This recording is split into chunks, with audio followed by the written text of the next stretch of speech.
네, 문재인 정부 때 있었던 일련의 대북 사건과 관련해서 국가정보원이 전직 원장들을 고발하면서 검찰은 전 정권을 향해 칼을 겨누는 상황에 직면했습니다.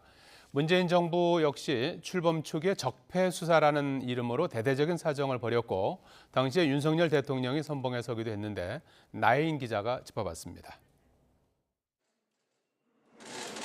윤석열 대통령은 정권이 바뀌고 과거 정부 일을 수사하는 건 정상적인 사법체계라고 했습니다. 과거 일을 수사하지 미래 일을 수사할 수는 없잖아요. 과거 일부터 수사가 이루어지고 그리고 또 좀 지나고 나면 현 정부 일도 또 수사가 이루어지고 하는 것이지 뭐 민주당 정부 때는 안 했습니까? 그리고 3주 만에 검찰에는 문재인 정부 국정원장들에게 모두 범죄 혐의가 있다는 고발장이 접수됐습니다. 국정원이 스스로 조사를 해봤더니 과거 탈북민이 북송되고 우리 공무원이 북한군에 피살됐을 때 결론을 정해두고 보고를 조작한 정황이 포착됐다는 겁니다. 검찰은 하루 만에 전국 최대 검찰청 공안부 2곳을 투입했습니다.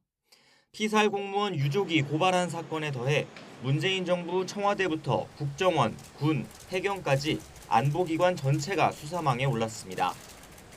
5년 전 문재인 정부 초기에도 국정원은 사정정국의 마중물이었습니다.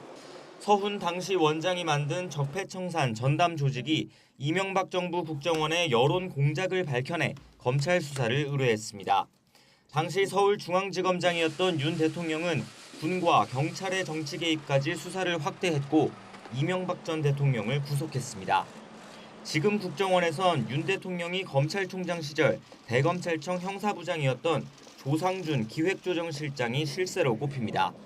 검찰은 총장 없이 한동훈 법무부 장관 주도로 조직 개편과 인사가 단행돼 요직 곳곳에 윤석열 사단 검사들이 배치됐습니다.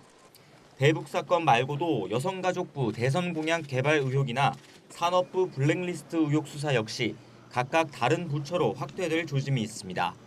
과거 적폐 수사보다 더 넓고 깊게 문재인 정부 공직사회 전반을 파헤칠 거란 전망도 그래서 나옵니다.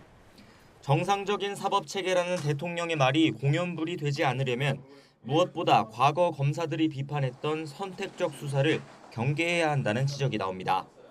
YTN 나인입니다.